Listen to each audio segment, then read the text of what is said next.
to hunt non-game birds and mammals in Baltimore County. I should note that this is currently just a limitation that only exists in Baltimore County, so this would put them on par with the other counties. We do have a county letter. It's been moved and seconded. Discussion, debate.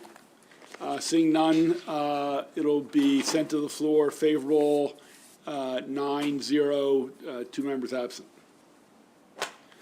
Okay, let's go to 582. Okay. Senate Bill 582, Natural Resources, Recreation on Private Land, Hunting. This bill establishes that if a landowner directly invites or permits an individual to use the landowner's real property for hunting, the invited or permitted individual impliedly consents to adhere to every law, to observe every safety precaution and practice, to take every precaution against fire, and to assume all responsibility and liability for the individual's safety and property while hunting on the landowner's real property. There are amendments in your packet. The first is from the bill sponsor. So those appear on page 31 of the voting packet. The reprint starts on page 32. The amendments clarify that the protection from liability applies whether or not the landowner charges individuals to hunt on their property. There's another amendment in your bill packet offered by Senator Ellis. This would provide that a landowner who directly invites or permits an individual to use the landowner's real property for hunting assumes all responsibility and liability for any damage that the individual causes on real property other than the landowner's real property while hunting on the landowner's real property. We'll get to that. Okay. How many more times can we use real property in a sentence? We have to be clear. Okay, the bill is still before us from yesterday. We don't have to move it. Did we adopt the Bailey Amendment, or is this from yesterday? Yes, I don't think we actually adopted it. Okay, any objection to the Bailey Amendment? I think, yeah, I think that was reflected in the reprint actually yesterday. Okay, the Bailey Amendment is adopted. Senator, talk to us about the amendment on 34. Yeah, thanks, Mr. Chairman. So after the discussion yesterday, reached out to the Attorney General, and they basically indicated that to make it clear, they kind of guide us through this language that is offered in the amendment, and we turn over to the bill drafters, and so it will make it clear that how should I say, landowners are responsible for their guests that comes on their property, and have to know basically where the lines are. They have to be responsible, and hopefully that'll cause protection to the neighbors. Yeah, simple amendment. Senator Riley. For council. So is this amendment, landowner allows hunter on the property, hunter shoots and hits the neighbor's house, the hunter's responsible? Under the amendment, the landowner would be solely responsible. Okay. So I'll be voting against the amendment. Thank you, Mr. Chair.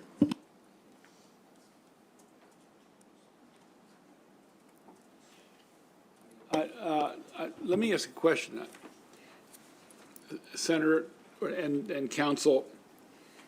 As I read your amendment, it says, shall assume all responsibility and liability for any damage the individual causes on real property other than the landowner's real property. So that's if a bullet leaves the property, it's on the hunter. No. No?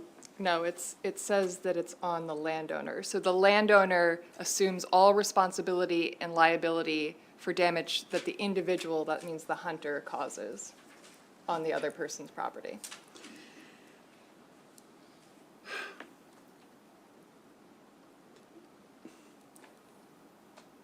Why do we want to shift it to the landowner than the hunter question one. And question two, if that liability is going to fall on the property owner, they're not going to welcome these people on. And again, look, I'm not a hunter. I don't really care, but it just seems, I'm not sure, not that this is for the Senator Bailey, it's in our, it's in our bosom, but I think this really turns the bill upside down, and I'm not sure we want to move on it. So I'm just trying to understand implications, Senator. The idea behind this liability comes from my extreme experience being an Air Force member, military member. So in the military community, they have all kind of rules when you go on military base. Like you go up to Andrews Air Force Base, you just can't take your cameras out and take pictures. They have these rules. So the military members, they know the rules. They know the guardrails. Therefore, I can escort any one of you on a military base, but then I assume all responsibilities to make sure that my guests know the rules and respect the rules and stay out of harm's way, or, and so that's a common thing with protecting the assets that we are made responsible for in the military sense. So here, fast forward to, someone who has a lot of land and want to invite people, could be a bus of folks from church or the lodge or wherever, to come on the property and say, "At it, boys and girls." Do they know that through the woods right there, maybe 50, 100 yards, are homes and babies playing and outside? Or do they know that if they just come on and then are briefed by the landowner and told, hey, stay in this particular radius? And what makes us responsible is being liable. If there are no liability, there is no responsibility. And so it's a very serious matter. I'm very concerned that if we take away all liability from a landowner for his or her own guests, then, the outcome could be very tragic, very tragic. We hear a lot of hunting accidents. Unfortunately, in this body, folks pick on Baltimore County, always talking about crime in Baltimore County. But I want to say there are a lot of hunting accidents. There are a lot of discomfort with irresponsible people in the country areas just shooting off, and bullets hitting neighbors' homes, neighbors' property. And sometimes they get hurt. It's a serious, serious issue. And we're not talking about that crime in the rural areas. But it's a crime where people hurt each other because they're not responsible. And so this bill, I believe, would give license to landowners to invite whoever on his or her own property, and they have no responsibility, no liability, so no responsibility, so go at it. It's very risky, in my opinion. So that's why I offer this amendment, and I move this amendment. Senator Gallion. I worry about an unintended consequence of this amendment. I think if you're a property owner, say you own hundreds of acres, and you lease out your property for hunting, or you let your friends hunt there, and now if, God forbid, one of those friends makes a mistake, like we heard about the former Vice President, Senator Riley was talking about the other day. If I was a landowner and all this is on me and not on the folks actually shooting the guns, I'd be leery of having hunters maybe at all on my property, because if somebody else screws up, I'm going to be held liable. And so that adds to a lot of other problems. If you don't have hunters, then you have, that deer pressure for crop damage. And a lot of these properties are, hundreds of acres probably. So I just really worry that this is going to have a huge unintended consequence and just hurt hunting in general. Let me just say a couple of words. Look, I have opposed most of the hunting bills because I'm worried about the people who are on their horses. So I've generally been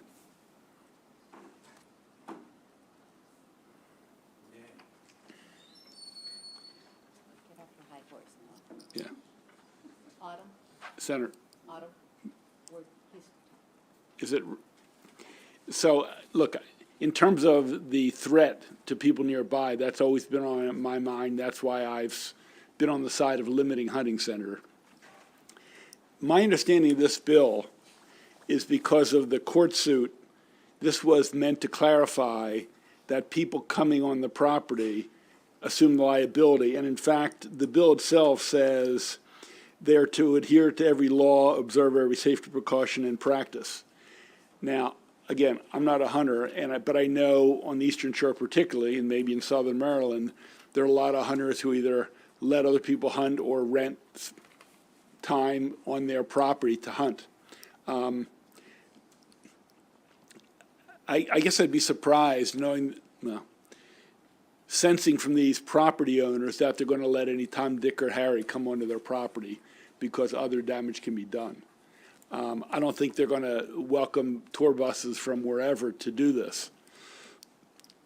But I do think that they probably won't allow anybody on with this language. And it seems to me, at the end of the day, the key question is someone liable? I mean, I don't want someone to get harmed or their property harmed. I want there to be a liability. I'm a consumer that way. I don't care who it is. And I think if it's to someone coming on, that they're liable, so someone could take them to court either civilly or criminally, I think this language does it. So I think the language in the bill on top of page 2, someone who's invited on, who uses the real property for hunting, implies consent to adhere to every law, to observe every safety precaution and practice, to take every precaution against fire, et cetera, et cetera. I just assumed that if there's any damage, and again, I'm not an attorney, that the person who's invited on holds that liability, and if someone is harmed or their house is harmed, they're going to go after the person who shot the rifle. So at the end of the day, I just want there to be liability. So if there is damage, somebody can receive damages. But as I read this will, I think, probably stop hunting on other people's lands. So, but again, this is out of my purview. We don't have So- much of this in the 22nd district. Yeah, yeah. Until there's a vacant land with a few deer running around there. And then, you'll have folks showing up with guns with this bill. Well, they have to get approval. Yeah. Who would approve it? The landowner. I'm sorry? The landowner has to, the landowner still has to authorize the person to Right. come on, and they still have to be licensed hunters who've gone through the hunting safety courses and all that, but. And if they do it now, in that situation, Senator, they're trespassing and they can be prosecuted. I'm sorry, they could be what? If that scenario you just mentioned happens now, absentee landlord, if people are on the property and hunting without permission, they're breaking the law anyway. I think, again, I'm not an expert in hunting law. Yeah, so I think as a property owner, so we have liability for what happens on our property, whether people are invited or not. So I was told, I have the people who have, say, a old logging road going through their property, to put up signs, say, no trespassing, no entry, whatever, because that helps to protect the liability. So you have folks with dirt bikes driving through, if you don't do something to cut off the access, even though you didn't give permission, if they run into a tree, break their necks, that landowner is responsible for that person, even though you did not invite those people on. So, there's some, I think the law goes towards protecting an innocent person going through, or whether invited or not.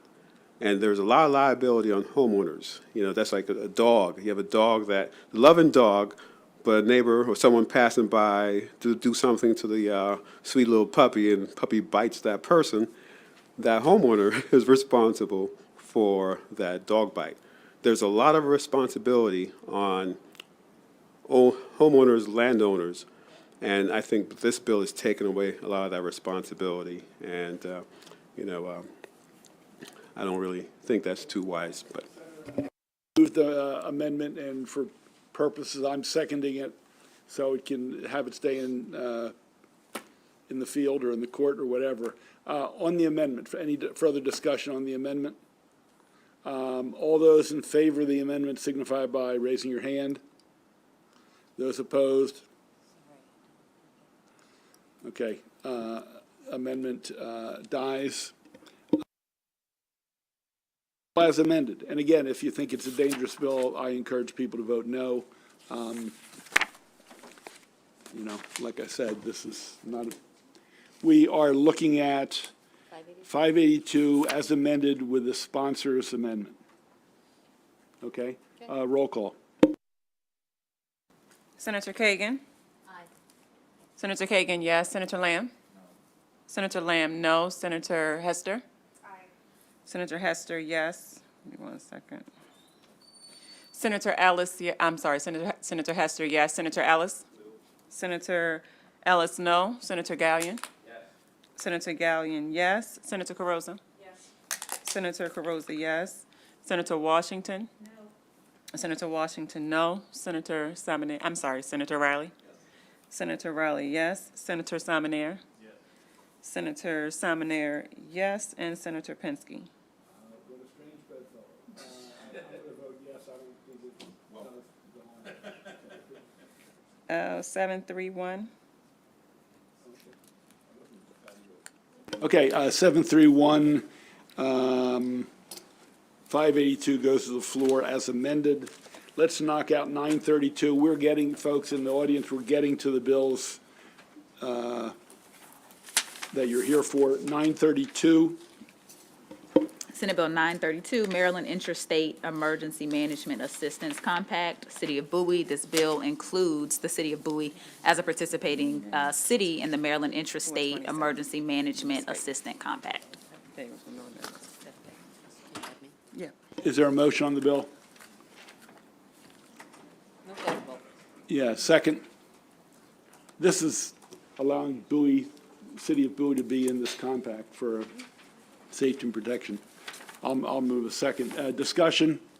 Seeing none, anybody wish to be recorded in the opposition on 932? Seeing none, that passes. 413 will be a hold. There have been some questions raised about it. Let's go to 630. Senate Bill 630, Senator Hester, Maryland Department of Emergency Management, Office of Resilience. This bill establishes the Office of Resilience in the Maryland Department of Emergency Management. The bill requires the appointment of a Chief Resilience Officer to coordinate state and local efforts to build resilience to risk identified in the Maryland Hazard Mitigation Plan and to develop a state resiliency strategy. The bill also specifies the duties and responsibilities of the office and establishes requirements for several specified state agencies and entities that, among other things, must appoint a liaison and coordinate with the Office on Resiliency efforts. There is an amendment in your packet being offered by Senator Pinsky. That amendment appears on page 35. The reprint starts on page 37. The amendments clarify that the office should identify flood risk assessment tools and is not required to develop new ones, and strikes language establishing specific requirements for various agencies and state entities, and instead adds uncodified language expressing the intent that state agencies and entities should coordinate and cooperate with the Office on Resilience initiatives. In addition, I will note they're not written, but we do have requests to add Senator Lamb as co-sponsor and a request to reorder the co-sponsors to put Elfrith as the second co-sponsor. And there's another amendment, a freestanding amendment? No, because that's I think included. Yeah, that's, no.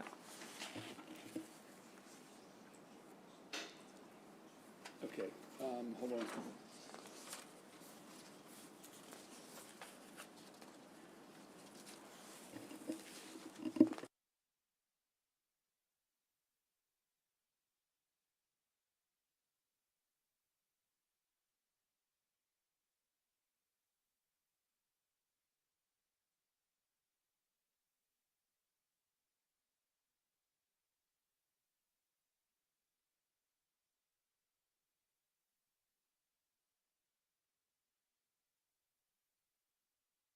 the chair. So there's the group of amendments, and what was the second one? There was a sponsor. Add Senator Lamb as a co-sponsor, and I think initially the intent had been to have Elfrith as sort of the second co-sponsor, and there was a request to reorganize so that her name appears second. Can we do that? Yes.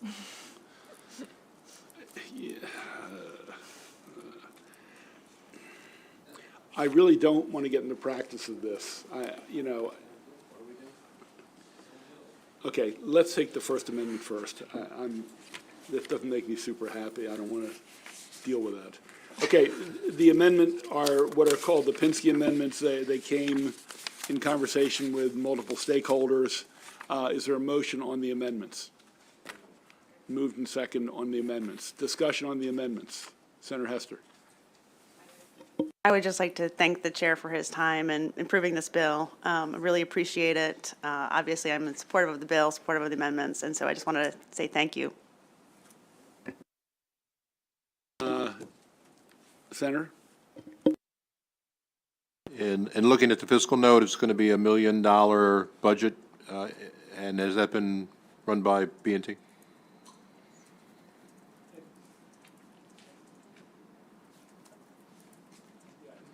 That's before the amendments, and I think the amendments will reduce it significantly. Mr. Chair, it looks like we're establishing a new office under the Department of Emergency Management. And I don't know if I didn't get down far enough. Does that mean also some pins, needing some bodies? At least two, in my opinion. I think the agency will have to look at the amendments. In other words, there were some duties in the original bill that would have shifted from DNR, for example, to MEMA. Some of that's been struck, whatever the right language is. And then the back part of the bill of coordinating with multiple agencies to do certain things. So in the fiscal note, which you're a great fiscal note reader. Some days. It I think called for 5 pins. 9.5. 9.5 pins? Yeah, my estimate is that will be reduced to, I think, a couple of pins, and we'll see how this goes and see whether it needs to be expanded. But there'll have to be a review of the bills amended to see what's needed. Thank you for the explanation, Mr. Is that fair, Senator? I mean, do we know with the amended bill the size of the staffing? I did receive the, when the agencies, reply to a request for fiscal note, they give you an explanation, and I believe MDEM's explanation was only 5.5 pins, so I would expect it to go down. So, Mr. Chair, I'll be voting for the bill a little reluctantly. We don't necessarily want to continue to increase the size of government, but the issue we're facing in this new world, and it is a brand-new world, cybersecurity and resilience and all the rest of this stuff, we have to prepare the government for attacks, and we have to prepare the government for intentional or unintentional stuff that happens to our systems, and I believe that's what this is all about. Is that right? We face a number of risks, from flooding to cybersecurity attacks. Yeah. And this office will look at all the risks according to the Maryland Risk Register and aim to help our local county governments and jurisdictions address those risks. Sure. Would add, Senator, and Senator from Howard County has said this, there's a fair amount of federal money out there. So going after that in a coordinated fashion, so it might end up paying for itself. I mean, they already access some of this money. But we might be actually even more efficient in accruing more of it, which would help pay for whatever pins we're creating. I think I saw Senator Gallion and then Senator Ellis. Mr. Chair, kind of along the lines of Senator from Anne Arundel, I worry about the expansion of the bureaucracy, so to speak, but if it's only like 2 people, couldn't that department already do that somehow for existing resources? If you're doing it under Department of Emergency Management, there's not enough people there that they can't assign some of these duties to is to someone that's already there. I mean, you have to add people in another office is the only way to do this. They can't do some kind of reorganization under that department now.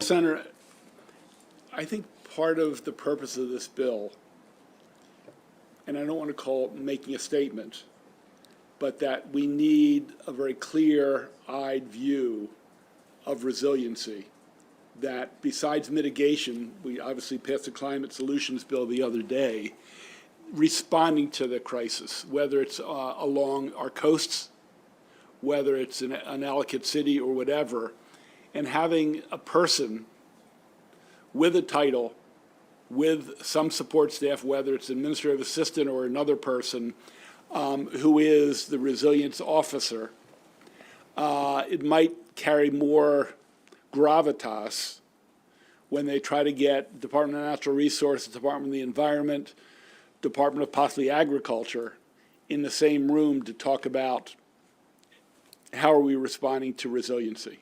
So I think it's more than just assigning some things. I mean, we've given them some very specific charges. But again, I'm not the sponsor of the bill. Senator Hester, I don't know if that captures some of what you're trying to do or not. I don't know. For the question, there is a lot of work that needs to be done, and a lot of it's, working locally and helping these counties prepare their resilience plans, be it for cyber or flooding or the next pandemic. But I just wanted to point out that 15 other states also have these offices, and I can share with you even offline, but most, I mean, the least numbers are like 4 or 5. North Carolina has a chief, 2 deputy officers, and 15 full-time staff, and 30 new contract positions. Are they in emergency management? What department's that? They're in the Department of Public Safety, which is established to focus on disasters, which is done through public safety in the office of North Carolina. And I'm happy to share, we did a lot of research on this. I'd be happy to share the table with you.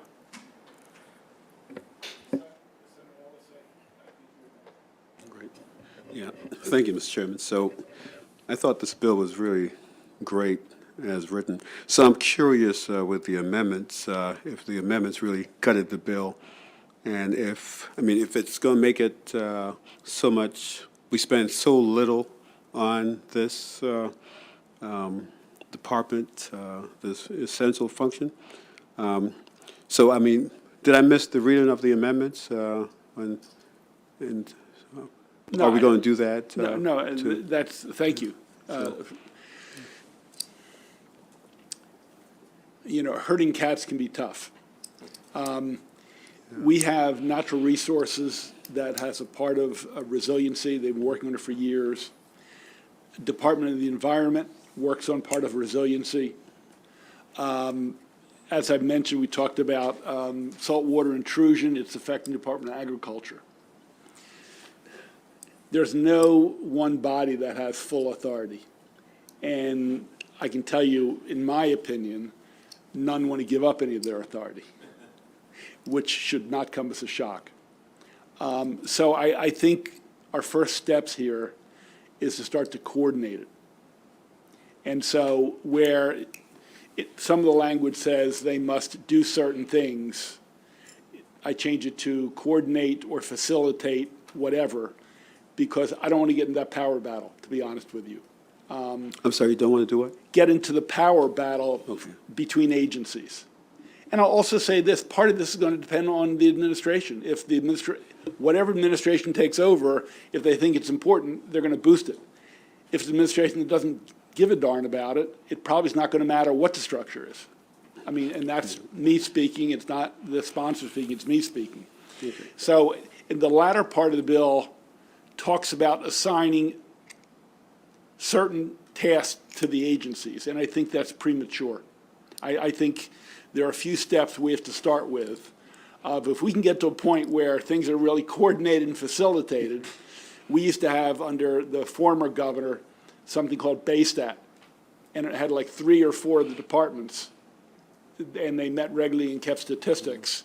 And I guess I'm hoping the resilience officer plays a coordinating role to do that. So that's my and there's some things that were in the bill, with all due respect to the sponsor, to deconstructing concentration of poverty. You know, we can send 10 agencies to do that, and they're not going to resolve concentration of poverty. And I thought there were a few things in the bill I think were just not appropriate for this piece of Yeah. legislation. So I understand, I heard the sponsor said she supported the amendment, and so you're saying those amendments is a good step, this bill is a good step towards where we want to go?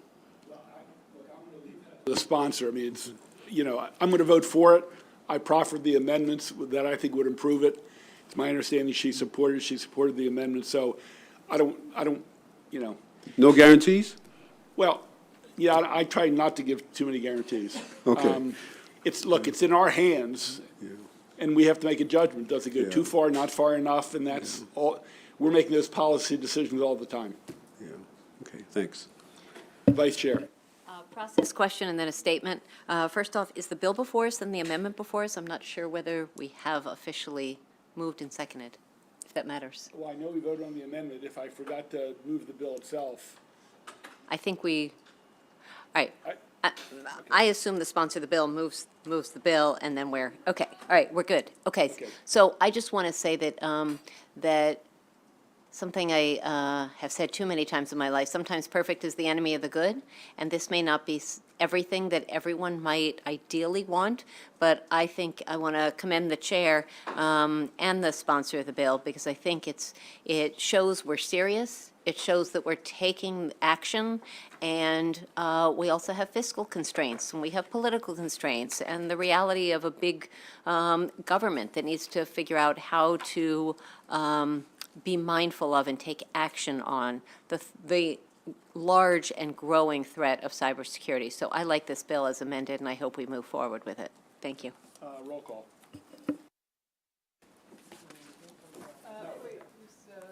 We never dealt with Lamb as co-sponsor and potential of reordering co-sponsors for Elfreth.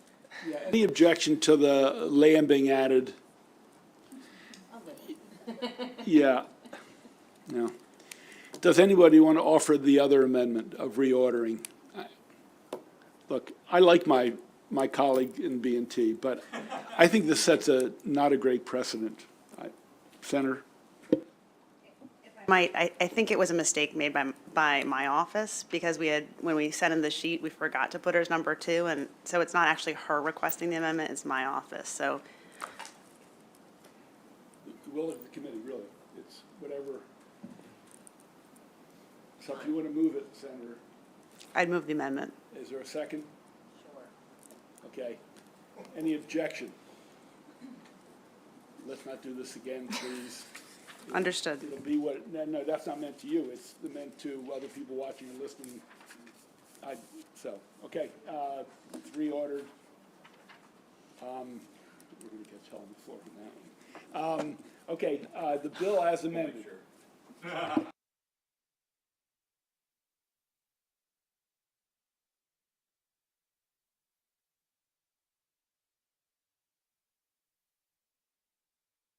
And Senator Kagan? Aye.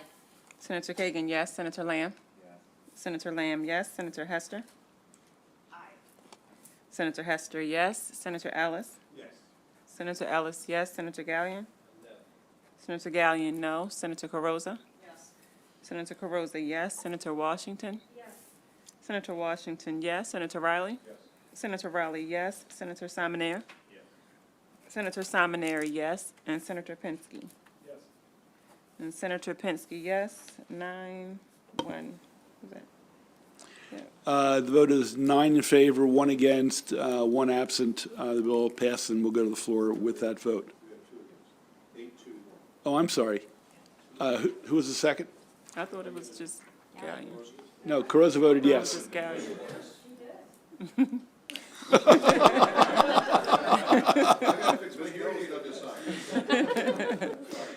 The vote was 9-1 to 1, and we'll go to the floor, so recorded. Let's go back to 221. The posture of that bill There were two amendments offered by Senator Hester, which we split. The first one was withdrawn. The second one was on the table. She had a freestanding amendment, which we adopted. There was a corrosive amendment that we rejected. So the status of the bill was only on the issue of liens. I think there's been some conversations, and I believe there is replacement amendments. If committee counsel would share that. Sure. So just as a reminder, this is Senate Bill 221, Department of the Environment Enforcement Authority. So, yeah, the amendments we're just going to have to kind of do by looking at, if you look at page 8 in the voting packet, because this was the reprint of the original amendments offered by Senator Hester. We're not going to, after an order of the court language would be out, but it would say that if any person who is liable to pay a penalty imposed under this subsection fails to pay the penalty after demand, the amount together with the interest and any cost that may accrue shall be a lien in favor of the state on any, and there was still debate when I last checked on, are we just saying real property? Okay. So right now, it's a lien in favor of the state on any property, real or personal, of the person, if recorded in, and then this is the different language, with the clerk of the circuit court for the county in which the property is located. What page again on that? So page 8. So, but that's, I'm voice amending it as we go. Senator, we good with the replacement amendment?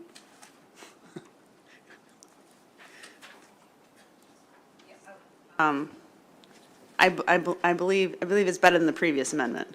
Okay. And this can always be corrected in the House if we're still not there. I believe the Attorney General's office is comfortable with it and does what it's meant to do. So, Senator. Just a clarifying question. So will it go on the land records as a lien? So it does not go, judgment liens are not recorded in the land records. They're recorded in something called the Civil Lien Index. So it's just, it's a separate. It's searchable. It is searchable, That's title fine. companies know As long as about it's it. available. Yes. Thank you, Mr. Chair. Okay, with no objection, this replaces the amendment offered yesterday by the Senator from Howard County and Carroll County. Any objection to adopting the replacement amendment as read by council? Seeing no objection, that amendment's adopted. So the bill as amended with all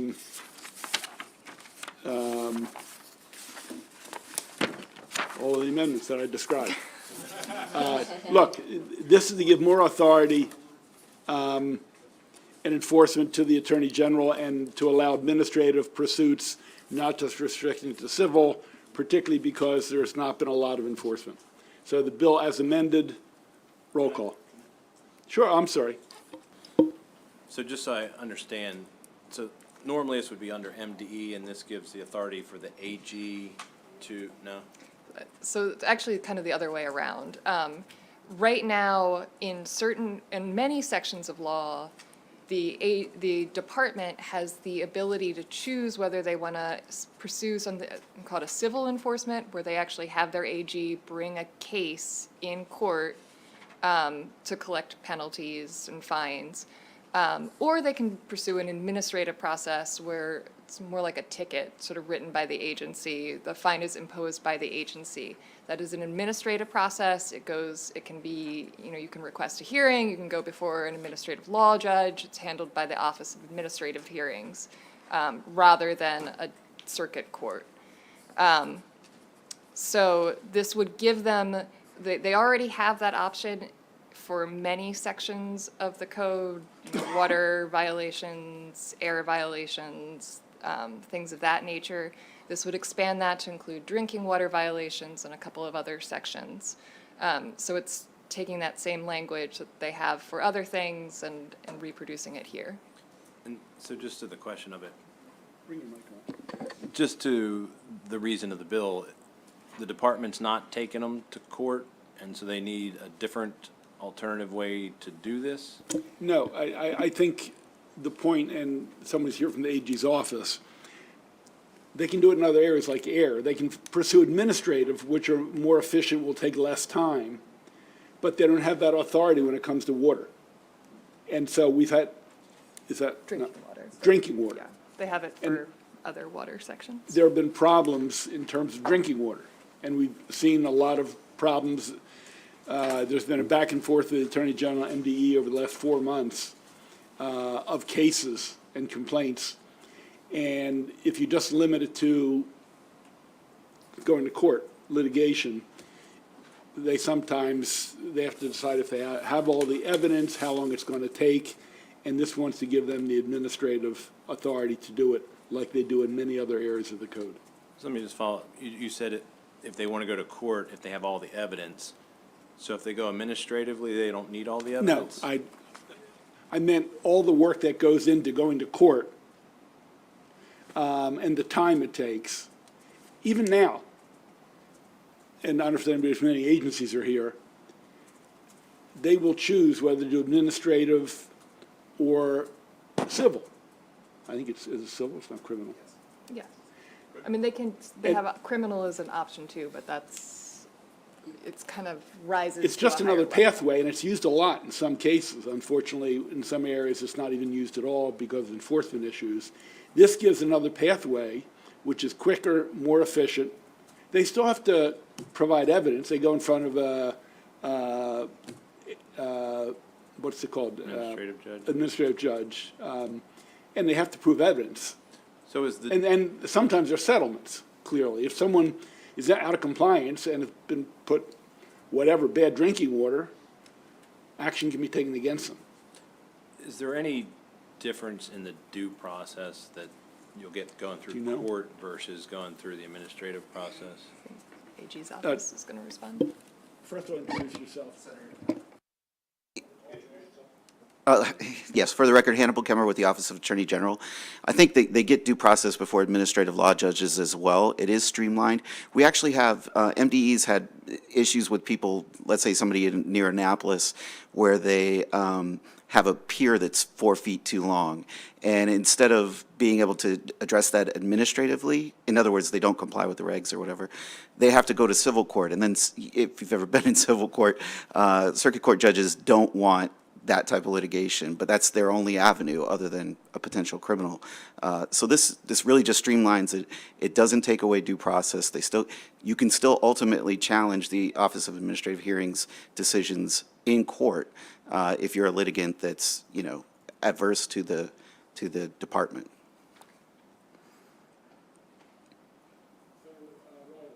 Thank you very much. If the council would be patient with me while we go through the bill and look at the number of dollars for the different fines. On handwritten number 7, on line 12 and 13, it says $5,000 for each violation not exceeding $100,000. I presume each violation is a day, generally? Typically. Typically. And do you know, is this consistent with other levels of penalties in other parts of these regulations? Or is this just kind of That might be a better question for the Office of the Attorney General, how they arrived at the fine levels. I don't know. and I understand we're looking for compliance, not punishment. But at 100,000, you go 5,000 a day for 20 days, you're up to 100,000. You might not get a contractor out to do the repair work for 3 months. And, you don't want to jeopardize the job because you're paying fines, and that's what we have with a situation down here in Annapolis, Epping Forest. The fines would gut the project. They can't comply with the requirement from MDE because they're busy paying fines. So could you share with us how these amounts were established? Established to deter, Right. noncompliance. And I don't know that we pulled them out of our hat or whatever, but I think that the levels under existing law are so low that they don't deter, malfeasance or whatever. Do you have readily the amounts of the current penalties? If it's not in that provision, no, I don't have it handy. Okay, thank you. Don't go away. Mayor, let's stay on that a minute. Ms. Morton, you want to point out? Yeah, and so, I mean, for the most part, these are kind of, it looks like based off of the current civil fine amounts. So, for example, if you look at page 7, the up to 5,000 Yeah. administrative, it's the same as current law, the civil penalty not exceeding 5,000 per violation. Okay, so then we go back a couple of pages, and again on page 11, a lot of these repeat, and what you shared with us the other day is there's different sections of the code, and it has to be repeated for each of the different sections. Is that accurate? Right, because each of these is dealing with a different subtitle. Okay, but I think there was one other one that kind of, yeah, page 15, line 21. It's 500 per day and 1250. What kind of a violation would generate this type of a fine? Wait, which page? are you Hand on? number 15, line number 21, 22. So that language is being repealed, but this is. Oh, I got you. I didn't see the That break. is, so the new language would be on the following page, page Gotcha. 16. I didn't see the brackets. Okay, and it gets 5,100. Now, and I missed the one on page 14, line 16. Person who violates the subtitle guilty of a misdemeanor conviction similar, subject to a fine not exceeding 10,000 was, it looks like 5 was, as the bill was written, and it was amended to 10? So as the current law is, the fine is capped at 5,000, and this Gotcha. is bringing it up to 10. Okay. And so that is for drinking water violations. Okay, and it's for each day. Again, we have this situation with and it's not even the drinking water, it's the backwash that cleans the filters, and the sand filters have a high level of iron, which the system is designed to remove iron from drinking water. Then you discharge it, and they have a contract that's taken, because of supply chain issues, an extra year at this level of 10,000 for each day. You can imagine, again, it significantly impacts the ability to achieve the goal of fixing the facilities. And the good thing is, No, the fine was on a letter, and this is a proposed fine. Up The to. department brought it back down. right, and I think it's important to note, and I'm looking at 14, and I think this applies, line 30 to 33. Assessed with consideration given the willfulness of the violation, the extent to which the existence of the violation was known but not corrected by the violator, and the extent to which the violator exercised reasonable care. Yeah. So, look, the first time there's a little high iron reading, the department No. is not going to go after them. This is a 4-year saga, volunteer, nonprofit, community group. It's really in front of me at this point. It's actually in Okay. Senator Elfreth's, the number 2 sponsors, community. But it highlighted for me this, if we have, what's the name of the place, Protein Valley? Valley Protein, and they're a $10 million operation, that's one thing. This is 182 homeowners, and it's not the quality of the drinking water, it's the effluent, which very rarely meets the Severn, but that's a different issue. All right, so Senator, that's not covered by this. it's a violation of This is drinking quality. water. Well, Effluent violations are covered under current law where they already have administrative fining ability.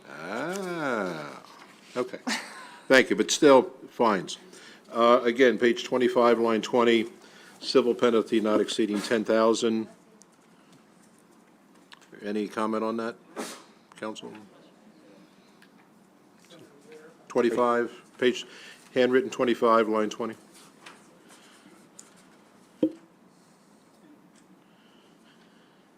And again, I don't know what department, what section it covers.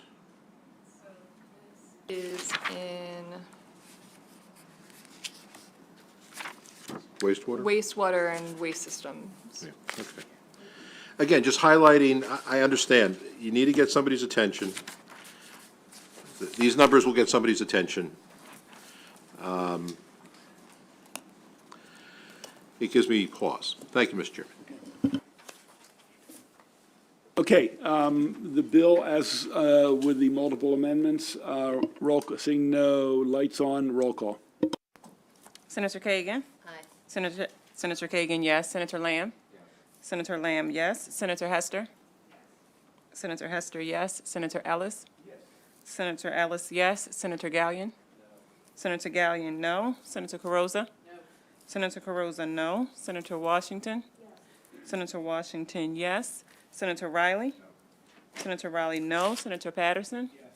Senator Patterson, yes. Senator Simonaire?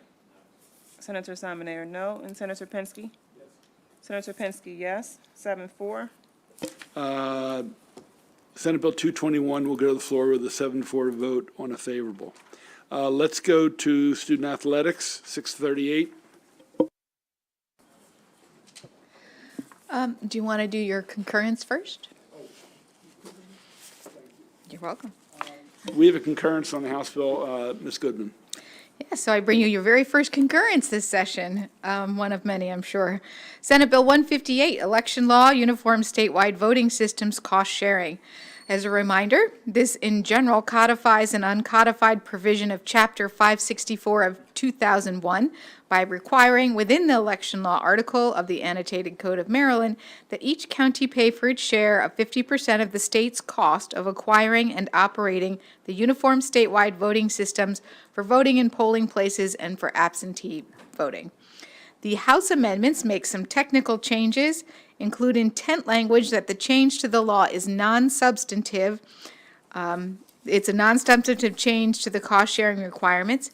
It requires that both the 2022 primary and general elections, that in-person voting on election day be conducted by using specified number of precinct polling places at least equal to the number used in the 2018 statewide general election, and prohibit the number from being reduced by a local board of the State Board of Elections, a circuit court, or any other person acting under appropriate authority except for the governor under a specified provision of law. And it strikes a previous House amendment that would have prohibited postponement of the 22 statewide primary election to after a specified date because the Court of Appeals has already ruled. I recommend concurrence. SB 158. We passed it, they amended it, and sent it back to us, correct? Correct. So let's, okay, before, should we move? Vice Chair, Move to concur, but I have a question of council first. okay, sure. Okay, Ms. Goodman, I thought I understood that the House did a floor amendment stripping the election date change language That's off. what I said. They struck a previous House amendment that would have prohibited postponement of the 2022 statewide primary election to after a specified date. That was, I missed that then. I apologize. So there was a floor amendment. It has passed the House and I think the Senate unanimously. This is, reminder, guys, this is the MACO priority bill that codifies for what's been uncodified for 20 years, that would be state, county, 50-50 share of election costs of goods and services. So, yeah, let's go. It's been, excuse me, it's been moved and seconded. The motion is to concur with the amendments proffered by the House. Discussion. Senator. Yeah, just on the House amendments, you read that very well and quickly. There was something about the precinct sizes that they couldn't change with something, and the courts couldn't change, and I know with redistricting, we're adjusting precinct sizes, or going to be adjusting the precincts and the sizes of them and so forth. Why are we limiting, even by a court action, to do that? My understanding is this would prohibit the use of voting centers. It would require precinct polling. Could you just read that place. amendment again so I can? Certainly. It says, In both the 2022 statewide primary election and the 2022 statewide general election, in-person voting on Election Day shall be conducted at a total number of precinct polling places that is at least equal to the total number of precinct polling places that were open for in-person voting on Election Day in the 2018 statewide general election. The total number of precinct polling places required to be open for voting in the 2022 statewide primary election and the statewide general election under subsection B may not be reduced by a local board of elections or the state board of elections under a specified provision of law, by a circuit court or any other court under a specified provision of law, or except as provided in subsection D by a person acting under authority of any other provision of law.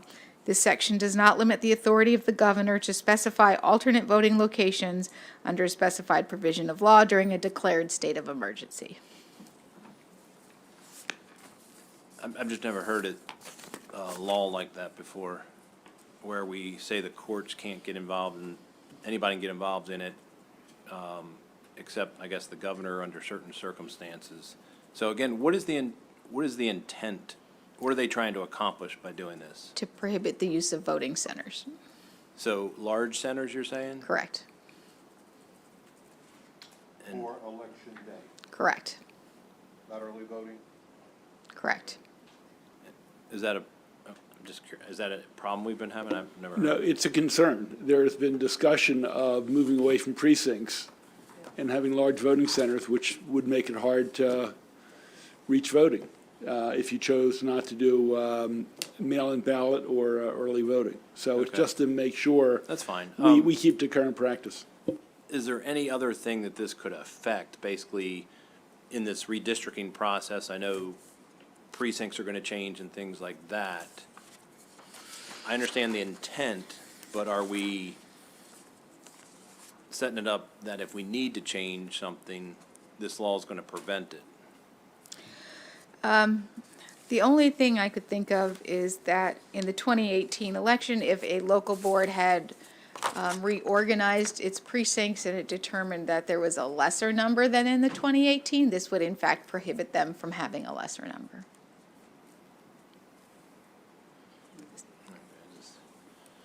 Vice Chair. Chairman, I don't love this amendment. I think it's a little more inflexible than would be ideal. I was thinking that leaving a 5% even ability, a flexibility, because there could be a school that's under renovation that then can't be used as a polling place, or a senior center that said in the midst of COVID, we don't want a bunch of random people coming into our place. So, but as Ms. Goodman indicated, what that would mean is if the school is closed, they would have to establish another location. Bless you. I think a little bit of flexibility would have been preferable, but this is an emergency bill, and so rather than risk back and forth and conference and all that, it has been the thought that we should accept an imperfect amendment to this important bill. Yeah, but yes, to this, and then I want to bring other people into it. Okay. So I'm just thinking the precincts, I know the maps have been changed a little, and some could have a large portion in a county, and the way the maps are redrawn, just a small portion is left in one county, and the rest. I'm just trying to think, it seems like a very complicated way to say that don't have bigger centers. I mean, it just seems we could come out very clearly and say you have to maintain precincts opposed to large centers. It's just all this extra language that a court can't do it and this can't do it. It just seems overkill in my point.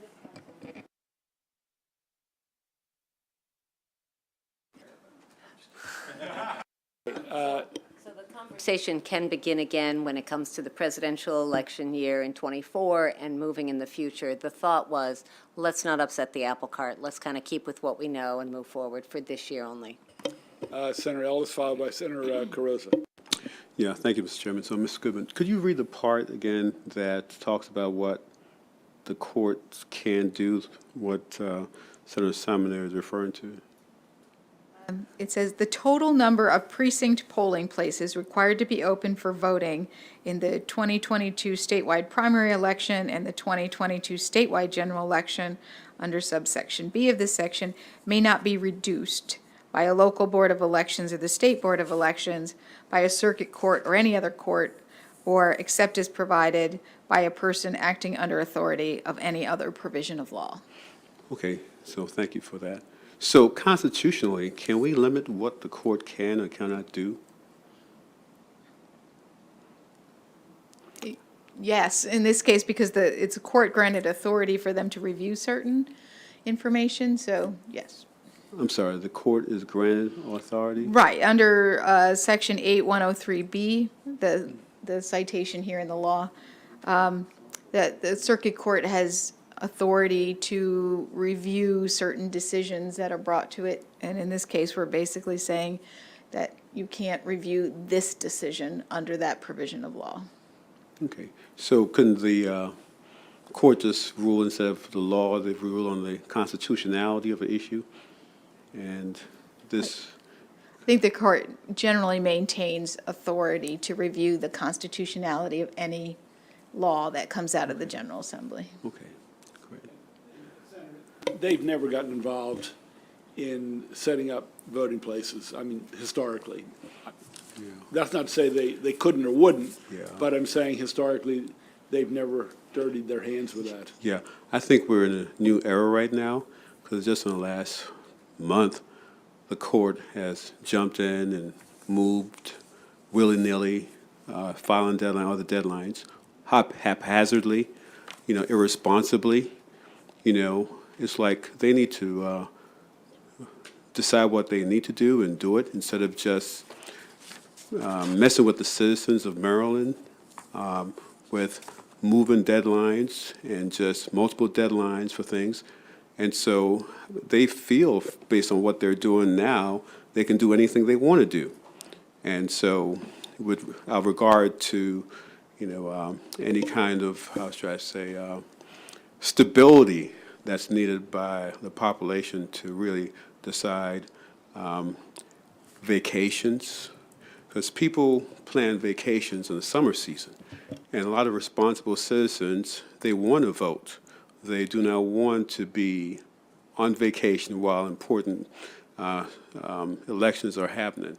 And so I'm just curious if we can really instruct the court. Senator, the What to answer do. was yes. So- I mean, the horse is so- out of the barn on the setting Yeah. of the dates. Yeah. And I don't think, a number of Yeah. us are not happy with it. But explicitly saying in law, setting precincts is not their purview. Committee council thinks we have that authority. So they won't be playing out of their lane in that area. Yeah, I understand that, but I think they have some more barns with some horses in there, which they will open up the gates for those in the future based on their current behavior. And so, Senator Rollins laughing. So there are more horses. Yeah, we got a lot of horses there. We got a lot of barns still full of horses. Okay. So with this election, I'm just, Yeah. if we can do something, maybe this is, good provision to really make sure that we kind of put some guardrails on this. Senator Carozza. Thanks. I just want to make 2 points, one on process and one on the actual issue. I know concurrences are going to come fast, but on something like this was these were pretty major changes.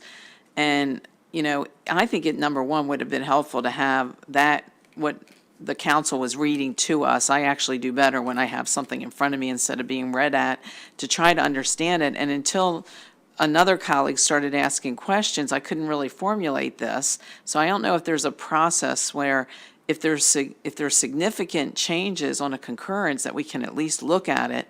And number two, when we started this series of questions of trying to understand the amendments, I'm trying to relay it to my own district. I have a unique situation with Smith Island and what we had to do with them and voting centers and everything else. So I'm trying to figure out, what does this mean for my own district? So, at this point, I'm not sure I know exactly what this amendment does. I guess other than saying it's the courts can't interfere, but I'm just, again, I'm looking for a little bit of general information to figure out exactly what these amendments do and trying to apply it to my own district. Senator, this is the third reading of the bill. You can go right online now and pull it up. Senate Bill 158, it's the third reader of the House. Yes, These are the amendments that are coming from the House. correct. So it's, 139 to 0. so yeah, I mean, you just whatever pull, that's you worth, pull with up the this bill and you amendment. can take a look at all the amendments that are incorporated in the bill. Under SB 158 or the House bill? SB 158. Amended our bill, so it's Senate Bill 158. Senator Washington.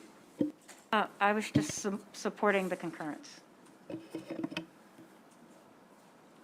Okay, let's do a roll call on the concurrence. Senator Kagan? Aye. Senator Lamb?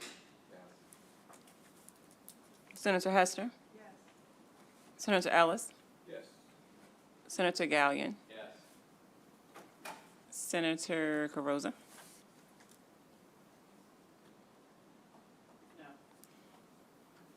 Senator Carozza, no. Senator Washington?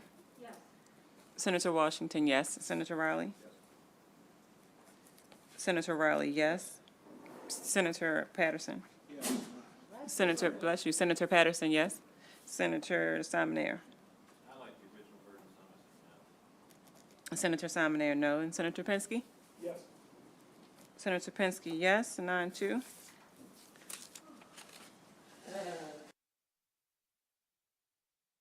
Okay, Senate Bill 638? I'm sorry, what was the vote? 9-2. 9-2, okay. None, that's it. I'm sorry, we're going to go to, You said 638? no, I misread. We're going to 8:30. We have some people here who can answer Okay. some questions. 8:30. Okay. Senate Bill 830, Natural Resources, Oysters, Spat, Shells, and Substrate. This bill establishes various programs, goals, research requirements, planning requirements, and funding requirements related to oyster, spat, oyster shells, and oyster substrate. There are amendments in your bill packet. Those amendments start on page 46 with the reprint starting on page 51. The amendments do a number of things. They define repletion to clarify that it means enhancing areas where commercial harvest is permitted. That's specifically for purposes of sections dealing with the program set up for Marbidco to provide incentives for new shucking houses or expanded shucking operations. Makes changes to the shucking house finance provisions, including clarifying that financial assistance from Marbidco should take the form of forgivable loans, not grants.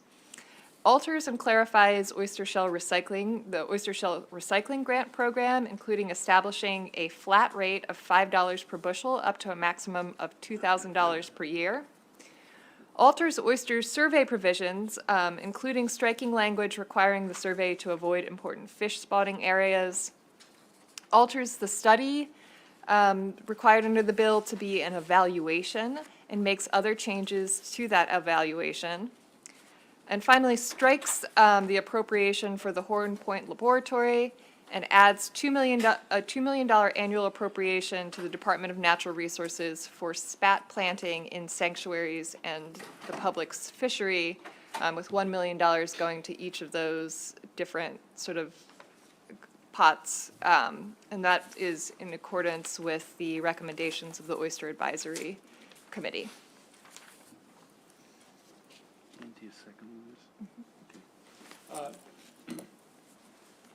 Ladies and gentlemen, B&T is second on this, so if there are financial questions, we should focus on the policy question. They can decide if they want to spend the money or not.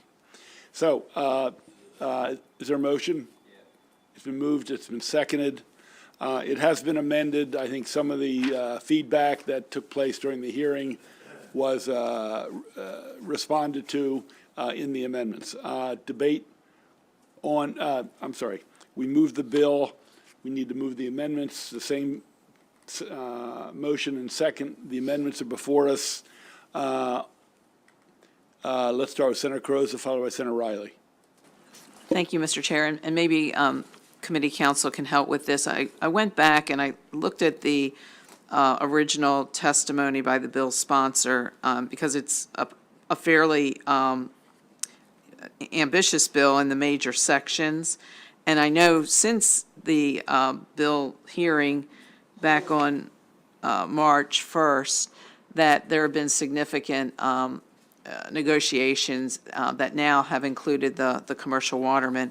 So I was trying to understand, going back to the main areas that, when the bill was introduced, regarding the shell, then going into the survey, then the different sections on the funding, and you did mention it's both sanctuaries and public fishery.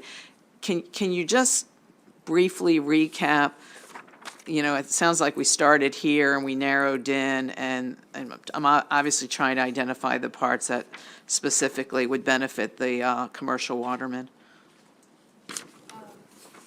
So specific parts that I think that are intended to benefit the commercial watermen, the parts dealing with the loans for Marbidco, or from Marbidco and this is for either new or expanded shucking houses in the state. So this is, if you look at pages 53 through 55 of the voting packet.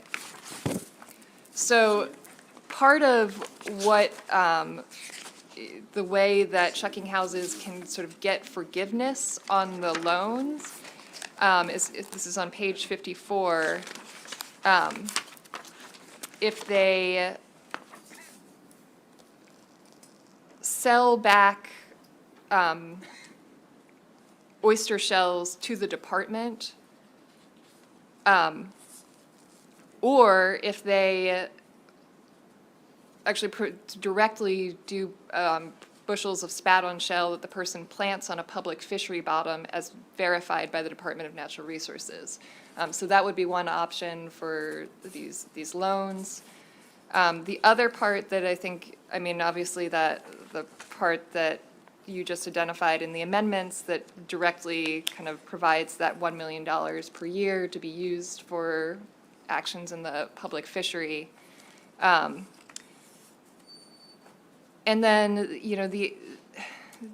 the other part of this is this kind of this geological survey piece. So this is page 57. This was in the original bill, but I think the language has sort of been tightened up.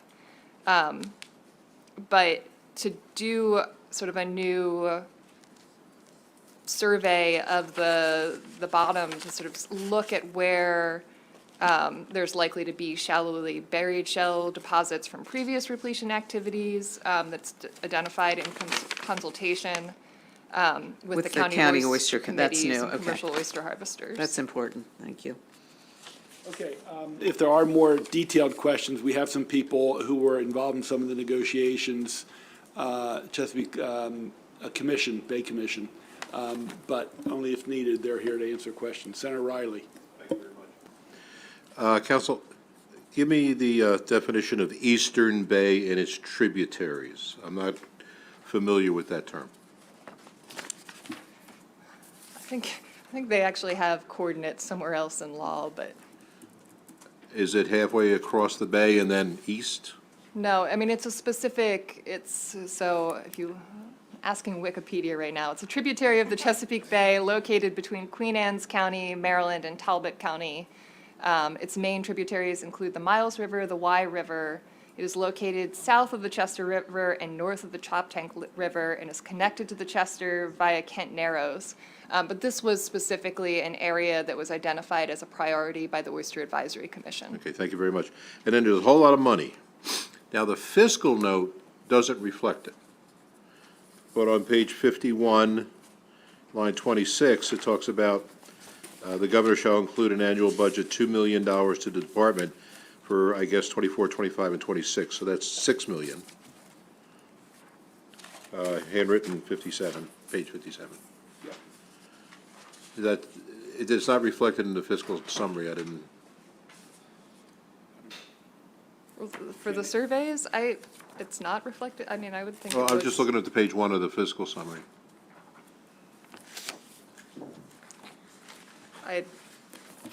I guess it's It's an general fund. oversight if it's not, because that was in the original bill. I see the 2 million under general fund, 2, 2, 2, and 2. The third line down? That would be my guess. And then the bond pay-go, 22 million. That's been removed. That was for Horn Point. Okay. For the And then on page 59, there's another 2.5 million, and I guess that's on the second line, general fund expenditures, payment to Production Environmental and Aquatic Research, Morgan State. You said that was removed? That part is not removed. Not removed. So I guess that's, okay. That's expand oyster spat. They think they can increase it like 30%. Right. And then on the unnumbered section on that page 59, $1 million for spat planting and another $1 million for spat and shell planting, and it looks like it's for 25 years. Okay, when this bill was proposed, I was looking at those numbers, and obviously, the bill was written by somebody from B&T who might have some access to funds like this. I don't know if we'd ever write a bill that could garner this amount of funding, but important work. I've been to Horn Point a couple times. Again, I asked the questions. The first time I went, and probably somebody from who's visiting with us can handle it better, that the spat that they were producing was Dan, you want to come up? a spat that did not, oysters that grew and did not reproduce, and in the testimony in the committee said that has changed. I don't know if they've changed the formula or the spat they're using, but this program is designed to put spat on shell, and this is reproducing oysters. Oysters that reproduce. Is that accurate? For the record, my name is Mark Hoffman. Hold on, from the Maryland. hold on. Sorry, sir. We need the red light on. Wait for the little, there it is, go. For the record, my name is Mark. No. You push it, don't push the button. Now you can do it. Thank you, Senator. For the record, my name is Mark Hoffman. I'm the Maryland Director for the Chesapeake Bay Commission. We've been doing a lot of, just as background, we've been doing a lot of staff work on this bill for Senator Elfreth and her co-sponsors. In answer to your question, Horn Point produces a lot of products. They produce a lot of spat on shell, where they grow they have the adult oysters, the males and the females, and they get them all together, and they take that product and they apply it to oyster shell. They also sell oyster larvae. You can buy a test tube with 1 million little baby oyster larvae in it. So they do a number of different things depending on what is needed in a particular fishery situation. In your opinion, how successful of creating vibrant reproducing bars have we been successful the past few years? We've been if you go back to 2014 and the Bay Agreement of 2014, which was signed by the governor and the commission and all of the states around, there was a goal to create 5 large-scale restoration tributaries in the Chesapeake. We're in 5 in each state. 5 in each, 5 in Maryland, 5 in Virginia, and those are doing exceedingly well. 3 of them are completed. They're meeting all of the benchmark tests in terms of oyster abundance, et cetera, and there are 2 more that are in the finals being done right now. So this large-scale oyster restoration has been very successful. Thank you for your testimony. Thank you, sir. Thank you, Mr. Chair. A reminder, the Bay Commission is a nonpartisan group that is helping in multiple states, in both parties, just for your record. Okay, further discussion.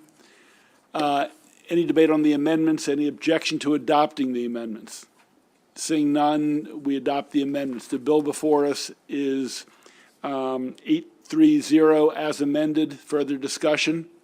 Let's do roll call.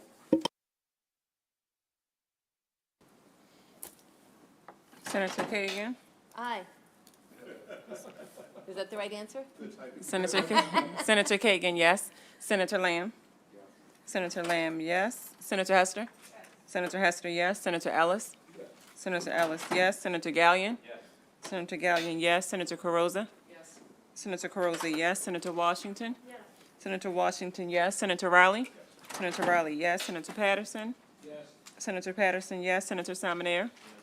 Senator Simonaire, yes. And Senator Pinsky? Senator Pinsky, yes. 11-0. Bill passed 11-0 with a favorable recommendation to go to the floor.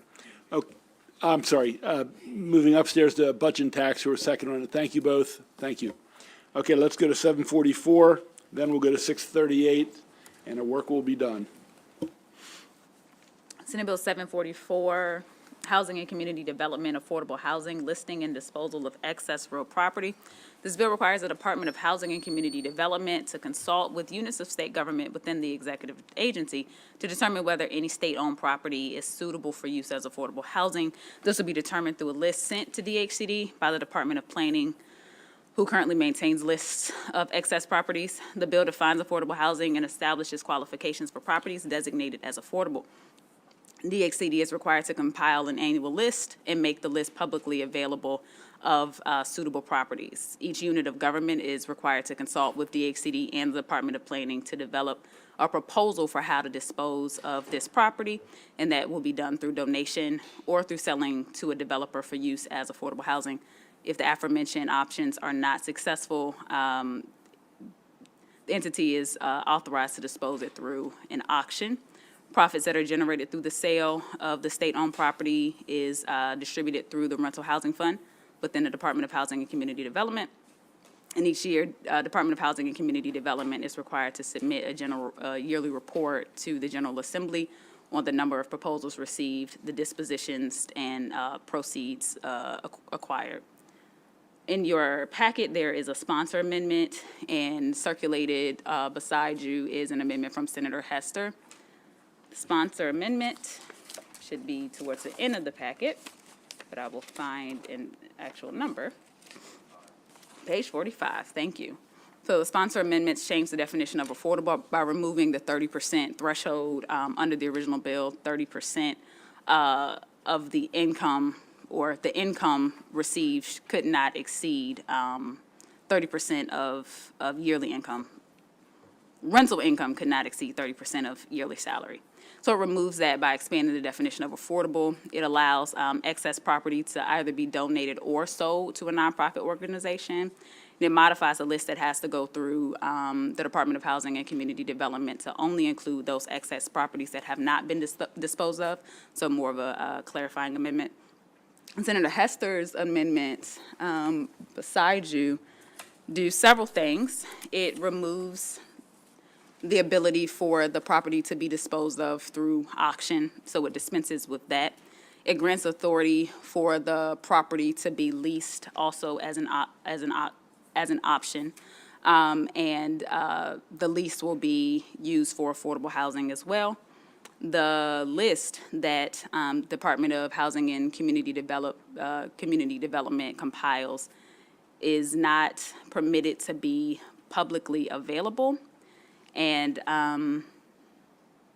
so actually, in the amendment, this is a sort of a key change that we just developed. So within the amendment, the part of the list being publicly available has been removed, but we're going to ignore that part because there's been some consensus. So the part that removes the notice, strike that from your memory and strike that from the amendment as well, if you can. We're going to retain that portion of the bill for the DHCD list to be public. And this list of properties is going to be sent to Education, Health, and Environmental Affairs, E&T, B&T, and Appropriations. And under the original bill language, it says that the disposal to either a nonprofit or developer had to have the intent to be used as a nonprofit, and instead of intent, there actually has to be contractual language for use as a nonprofit for the donation or the lease or the sale of the property. Cover Senator Heddleman's, I don't know if that still effectuates on page 45. So they can be, they can work together. They don't conflict with each other. So Senator Heddleman's will change the definition of affordable, which is unaffected by Senator Hester's amendment. And in terms of selling to a nonprofit, under Senator Heddleman's amendment, they can either be donated to a nonprofit or sold. That part also is unaffected by Senator Hester's amendment. And then there's the clarifying piece that says that the list that DHCD receives has to be tailored to only include those excess properties that haven't already been disposed of. Let's put the bill before us first. It's been moved and seconded. Let's put the Hester amendments before us. Is there a motion? It's been moved, it's been seconded. Discussion on the Hester amendments, then we'll go to the Heddleman amendments. Just a question. You mentioned that they couldn't purchase through the auction. So what was the reasoning for not allowing the auctions? Are they worried that it's going to drive the price too high, or having the No, I was worried that it would drive the price too low. So this is excess state property that we're selling or leasing. And if it went to an auction, it might be sold at a really low price, and I was uncomfortable with that. Okay. I was trying to be fiscally conservative Right. because it's state property, right? And so we don't want to sell it at a fire sale cost. Okay, so just trying to keep the price up some. So let me ask you a question on the same thing. This is only after they can't find a suitable buyer. Under current law, that's how the auction would Now, be. in the new language, either they can donate to a nonprofit that intends to use or redevelop the property, or selling the property to a buyer that intends to use or redevelop for affordable housing. Then it says, if after reasonable effort, the unit is unable to identify a suitable nonprofit or buyer, the unit shall develop a proposal to sell the property at auction. I'm fine with the amendment. I guess my question is, what do they do with it if they can't dump it at an auction? They just hold on to it? I'm sorry? Okay, okay. I mean, Now with excess real property. Uh-huh. No department wants it. They can hold on to it, or they can just generally dispose of it, sell it, transfer it, but kind of leave it or abandon it if they're not using it.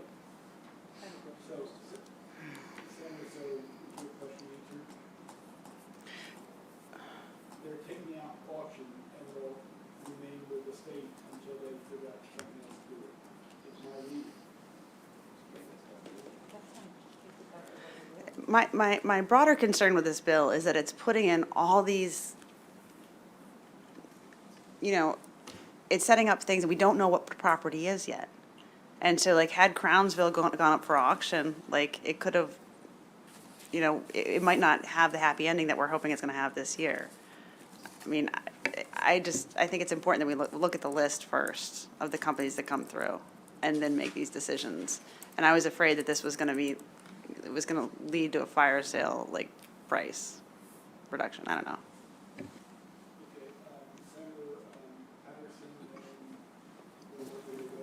Just quickly, Mr. Chair, thank you very much.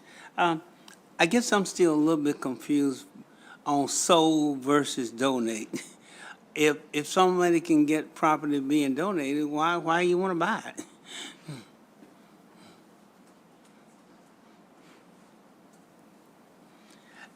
And I guess, I like the approach here, but I think there are some wrinkles that need to be worked out a little bit. How do you get those properties out? Are they classified as surplus properties? Yeah, Senator, my understanding, correct me if I'm wrong, Department of Planning will collect the list of surplus properties from all the agencies. Then they'll sit down with that agency, and then they'll sit down with Housing Community Development to see what might be appropriate to use for low and moderate income housing, and also whether they fall into priority funding zones. So they will winnow down that list of what's on the excess property and decide which ones are available and appropriate to increase the housing stock for low and middle income Yeah. people. I know how that works. We No, did it. And then they'll offer it to nonprofits, I guess, for free. Educational institution, I think, because we did some of this, and Right, but this is for housing. I know, but it's probably follow the same format. I'm sure you're probably right. Yeah. And then if there's no nonprofit to a buyer, but it still, they still have to maintain the rental income Yeah. that's reasonable so we can actually effectuate increasing housing. It's a good program, but it can easily get out of hand if you don't have the right checks and balances in the system here. Some folks have gotten in trouble by working and getting property they wanted on the surplus list. So I just think I like it. I think I like to see us go with it, but I don't want us to put something out there that will make us all look bad down the road. Well, is there a report in this There is. Yep, DHC has to submit it each year to whom? to the governor on the. Oh, that's right, yep, and the amendment that Senator Hester proposes would require the list to be sent to EHE, B&T, E&T, and appropriations. Okay, so then we are notified every year of what Right. properties and how many. Right. Mhm. Okay, if we adopt the amendment. And the status? Well, I think it's So, submitted to the department. right. That yearly requirement that the department sends will have the properties, how many have been disposed of, any proposed properties to dispense with as well.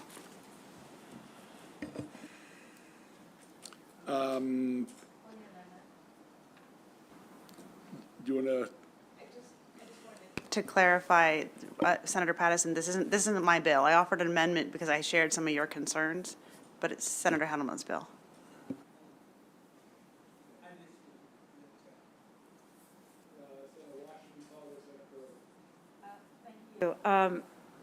One thing, I want to confirm, so we're no longer, the list will be public, so that part of the amendment is gone? Right. Okay. Right.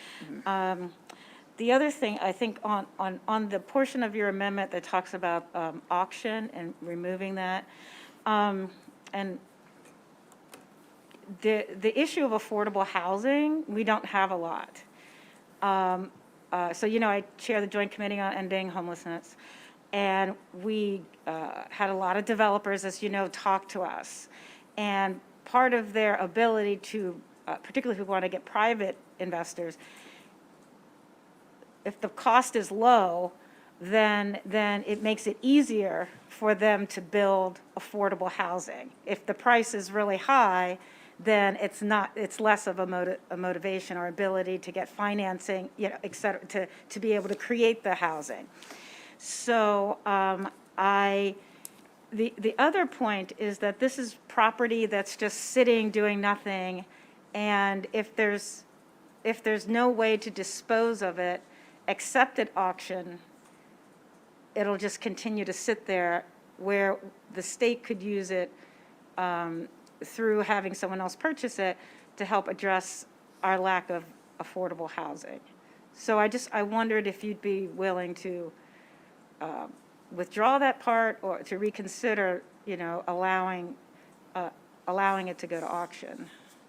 Because I don't think the point is to get the highest price, but to get it out into the market. So there's two parts to this. Yeah. I was concerned about there being a loophole in the bill, which is why I changed it from intends to Yes. use Yes. to contracts. That is, yes, good. So if it goes up for an auction, Yeah. then can it be auctioned off for any purpose or affordable housing? That wasn't clear to me. That part, it doesn't say that. It says for the donation and the sale to a developer, it's specifically for affordable housing, but for an auction, it doesn't explicitly say So that. the Yeah, other yeah, part hold- of Would amend that part, yeah. Hold it. I had the same question, Senator. My reading was that it's for any purpose, but if you read the next section, the money they gain from it has to be invested in the rental housing fund. So in other words, So it helps one way or if the they other. can't, the nonprofits and the buyers who will explicitly build low-income, moderate-income housing, if they can't find any takers, they don't want to sit on it. They'll do it for auction, but the money has to go to the rental housing fund. Okay. Yeah. So could I see the second? That's my understanding. Again, I'm not the sponsor, Well, and I'm not an attorney, but that was my I reading. appreciate that, and so even more so, I'd like us to keep the option of auctioning off a property so that it could go into the fund. So if we're going to allow that, so I had this conversation about the local counties. Right. Because right now, in some I mean, Alexis, maybe you can help me out, but my question was about if the county got the right of first refusal for the property for any purpose. And my understanding is that now that we're specifying it has to be affordable housing, the county is now out of the loop. And so if we're going to put the auction back in, then I would also put the county back in. Because what if the county wanted to buy it and not use it for housing? Shouldn't that be considered as well?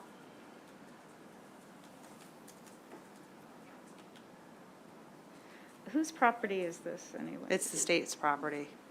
So the counties have the right to, are we getting rid of the county's right to first refusal? We are. Which makes, I mean, the bill does, not we are. Where? If you could ask council. So the scheme for disposal to all governments, local, county, state, and in some instances, federal, is the same for all properties not designated as affordable. So when we zoom in and we just look at affordable housing, then yes, county government is not contemplated within the proposed bill. So any rights that they would have retained to maintain that land have been dispensed with because the priority will be usage for affordable housing. If those properties are for affordable housing. Now, if there isn't a property that is for affordable housing and that's not in the list of a priority funding area, DHCD doesn't compile the list with integrity to include a particular list, then county government, local government, federal governments, all of the rights that they would have would kind of revert to as they are under current law. But these are properties that are sitting vacant, doing nothing now. If the counties wanted to do something, wouldn't they have before? Where is that? Yeah, because I don't really. I'm reading the bottom of 5, under state finance procurement, line 27 and 28. Subject to C, which I don't know what C is, it's not listed. Any real property identified under the subsection, the department shall study the disposition of the property, determine whether any And local local. government or unit of the state government is interested in the property. Yeah, it doesn't take that away. Where is that? It's on That's page on page 5, five. yeah. that's Bottom of 5, Bottom of 5 in the bill? yeah. Of the law.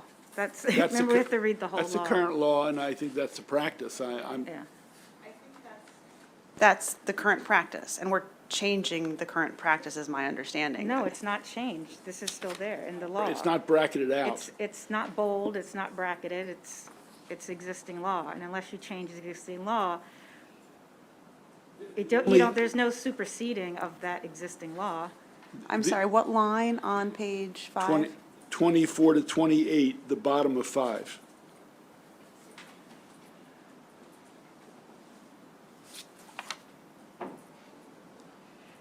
And the only change to that section is new language about listing the properties. Yeah.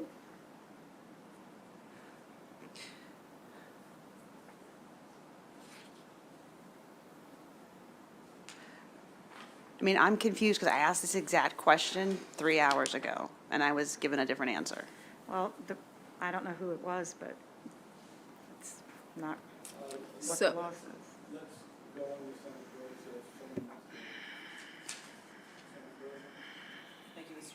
Thank you, Mr. Chair. I think Senator Patterson and Senator Hester are kind of raising questions about are we coming up with the most efficient process? I think, first of all, trying to make sure we understand what the options are for these state agencies and departments right now on handling their own excess. And then the chair walked us through the process under this bill with, as I understand it, planning first collects these. They collect the excess properties from each department or agency. And then that list goes to the Department of Housing and Community Development, which then, I guess, looks at it from the standpoint of whether the property can be donated to a nonprofit or it could be sold. And then I was just learning a little bit about the county role. I was interested in knowing that because I know some of my counties are actually working on affordable housing issues. So I just, I'm not sure I currently understand the current process. And then with this process that we're doing, is it the most efficient process? Senator, again, I'm not the sponsor of the bill, but my reading of the bill is that there are thousands of properties held by the agencies, and nothing's happened. They've been sitting on them for years. And since we have a shortage of moderate and low-income housing, it's somehow funneling some of those properties towards low and moderate income, either by a nonprofit or for a builder, but they have to do it in such a way as they're affordable for moderate and low income, and it's going to be in priority funding areas. I'm sure it's more nuanced than that, but that's my 30,000-foot read, and I don't think we're getting rid of properties too quickly. In fact, I think a lot of the agencies feel it's onerous to keep holding these properties, and if they can, I hate to say dump, but remove some for a worthy purpose. I mean, no one opposed the bill, just so we know. Even the city of Rockville, they supported it. That was just a dig at the vice chair. We're on the amendments. The Hester amendments. Right now, the posture is minus the first half of Amendment 1, which I thought, as I understand it, the language that took out made available, we're putting back in. That's true. In other words, on page. No, we're working off your amendment. That's before us. And I thought I heard from committee counsel, and I assume that was coming from the parties, that they wanted to put back the language that said it's available to the public. So then, we're looking at all of your amendment, except the first 10 words. So in other words, where it says on page 3, strike lines 21 and 22. Minus that bit, that's fine. Correct. Okay, so we're on the Hester 773729 minus on page 3, strike lines 21 and 22. So everything but those first 7 or 8 words. Discussion on the Hester amendments. So I'm still confused about the removing of the requirement that it go to auction.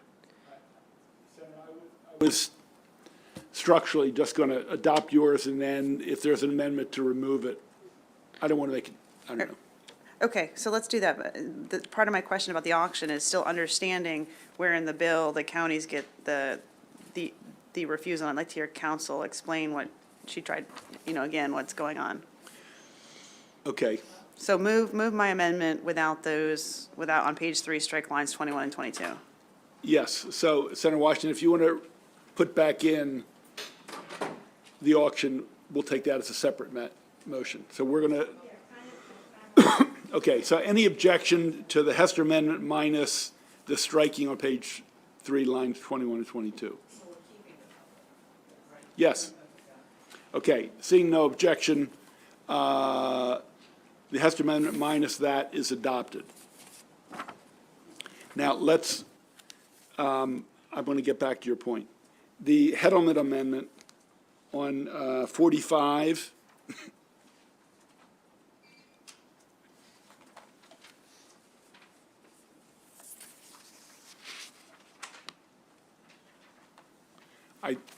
I read them as clarifying, but somebody can correct me if they're not. They do modify in terms of the definition of affordable, so that's expanded. And then they actually give greater authority to nonprofits to be sold the properties instead of getting them for free through donations.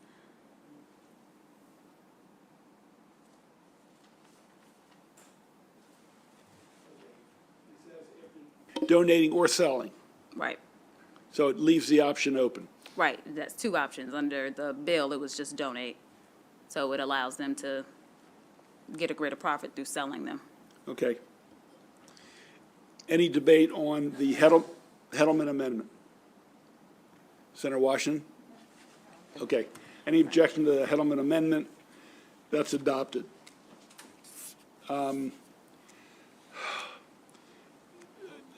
Senator Hester asked a question, committee counsel, of whether the language on the bottom of 5 is still in place.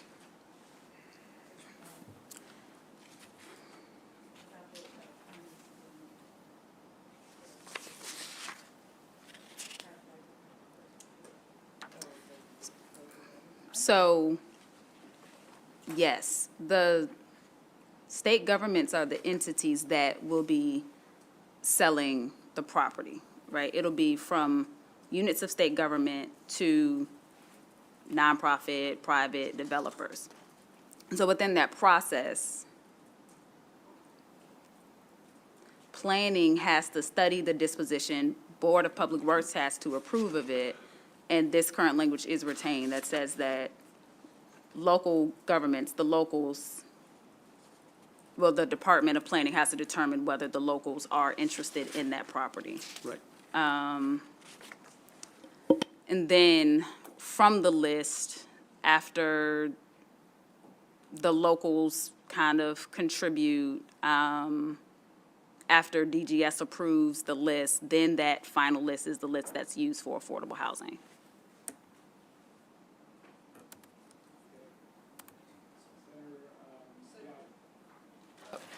Yes, this is kind of questions kind of on the bill. Are we at that point now, or are we? Okay, I had a question on the bill once we get past it. So I just wanted to repeat what I think the process is. So basically, if we look on page 5, the state government is going to notify the locals, give them right of first refusal. Then we go back to creating the list, which starts on page 2 in terms of how the list is created. So the list is created from properties that the local counties know about and they don't want. Is that correct? Right, that's my understanding of it. If, in the same section, if you go to D on the top of 6, the department shall provide a list of all properties submitted to the department under subsection A1, which I think is the beginning of the bill. I think, unless I'm missing something. Well, right, that's the list that goes, yeah, at the beginning of the bill. Okay, That's the that's- list that's sent to DHCD. That's great. Then I received incorrect information earlier, so thank you. Okay. Okay, so the Hedelman amendments, I'm sorry. No, okay, we've adopted the Hester Amendment. Senator, let's vote up or down the issue of auction in or auction out.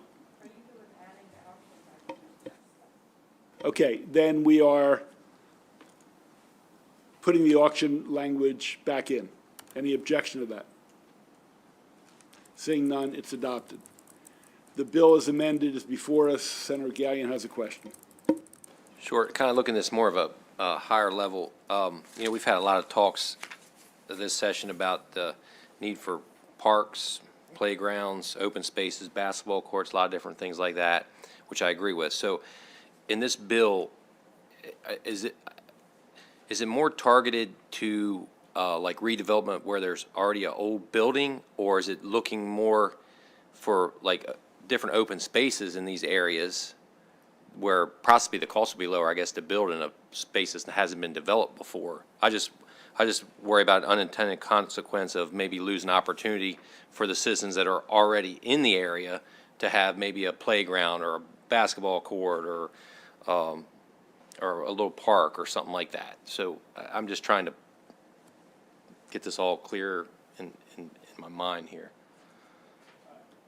And I'll give this to the community council. On page 2 at the bottom, they talk about suitable use for redevelopment as affordable housing. And then they talk about is adequately sized for any type of residential use, access to public utilities, has access to feasible ingress and egress. So it could be wide open, then there could potentially be like an open space that could be used for something else that now would be affordable housing, but it could have been potentially a playground? Right, but it also has to be in a priority funding area. I mean, there are a few filters. Right, but that those go same through areas first. are the ones that need the playgrounds and the basketball courts the most, right? And that's a policy question, if we take care of additional housing or we do parks. I just have a concern that we don't have enough resources for the housing that's already there, Please. So just the part of the existing law that says the local has the right of first refusal, if the local government wants to create they can just do whatever they want with it. So there's no restriction. There's no requirement that the local use it for affordable housing. So they can just do what they want to do. That's my understanding. Okay.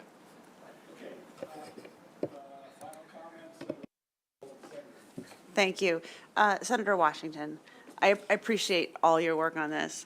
My question is, how much would the county or city have to pay? So if we're willing to give it for free to a nonprofit, should we also give it for free to a city, or would it be better to sell it at auction? The point of this bill is that there's property that probably a lot of the counties just have that belongs to us, that's sitting there, and they probably would prefer that it be disposed of. I don't know. I can't have that answer. I'm not a deep answer. I don't know that we need to answer that in this bill.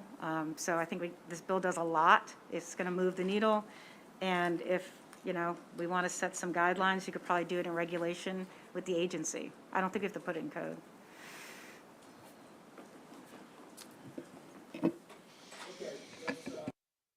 The bill's amended.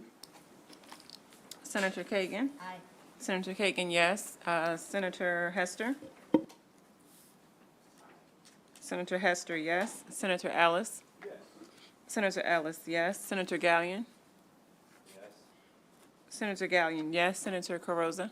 Yes. Senator Carozza, yes. Senator Washington? Yes. Senator Washington, yes. Senator Riley? Yes. Senator Riley, yes. Senator Patterson? I'm not. We all want to hear you. Yes, but in explaining my vote, I would have preferred a little better mechanism control in terms of how these properties get in the next hand, and that kind of thing. So reluctantly, I'm going to vote for it, but I'm not excited. Senator Patterson, yes. And Senator Simonaire? Yes. Senator Simonaire, yes. And Senator Pinsky? Yes. Senator Pinsky, yes. And it's 10-1. Okay, 10-1, it passes. Senator, we're going to be getting a report every year. If we see something we don't like, I was going to say hanky-panky, if we see either too few or too many properties, or the issue of Senator Gallion, we can step in at any time. And we should. I mean, we should make sure we look at these reports when they come in. Okay, we have one more bill. We have about 11 minutes. If we can do it quickly, it'll avoid us having to come back afterwards.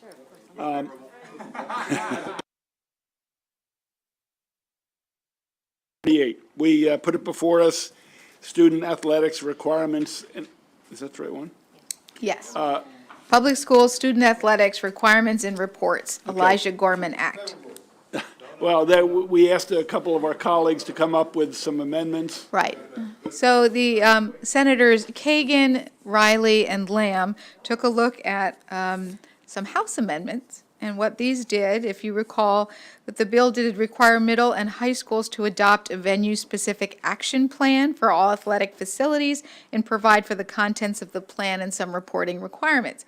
So these amendments, the original Senate amendments had a requirement that the state board develop and implement an educational program for student athletes on heat stroke, concussion, brain injuries, and associated protocols. These House amendments took that out. They also streamlined the requirements that were in the emergency action, or the, this emergency action plan by the automated external defibrillator. In the Senate amendments, it said located at or within a 2-minute walk from the athletic practice or event. The House amendments say a brief walk. And it took out all of the provisions requiring the specific types of stock tank, inflatable pool, or other appropriate cooling method, and it streamlined that down to ensure that each school is properly prepared and equipped to initiate cold water immersion for the treatment of exertional heat stroke, and ensure that a cooling modality is readily available to students, and then it took out all of the reporting requirements. The informal subcommittee recommending that, Senator.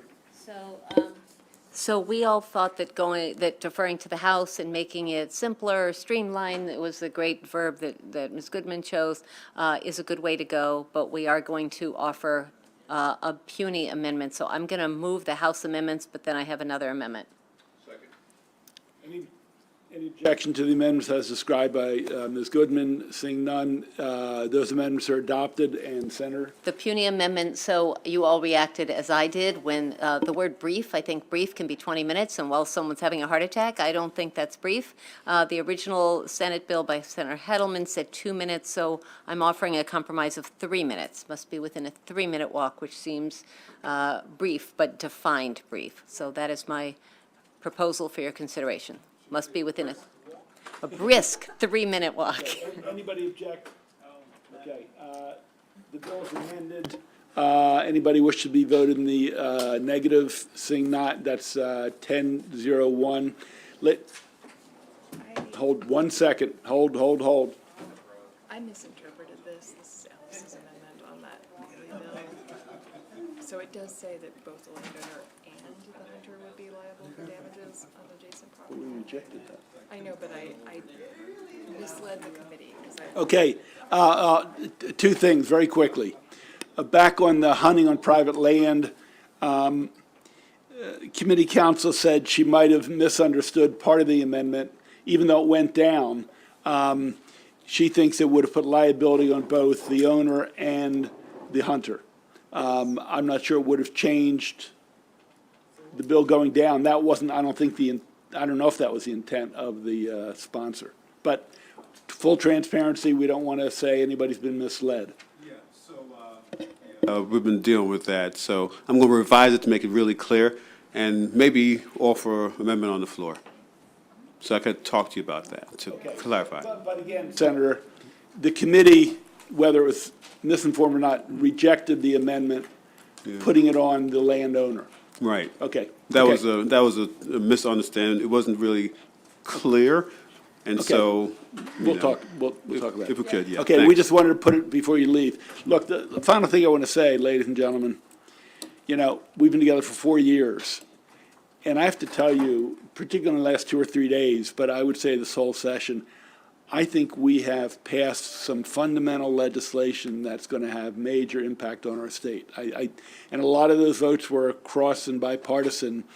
Today, yesterday, I just think there are a lot of things we've done that are pretty significant.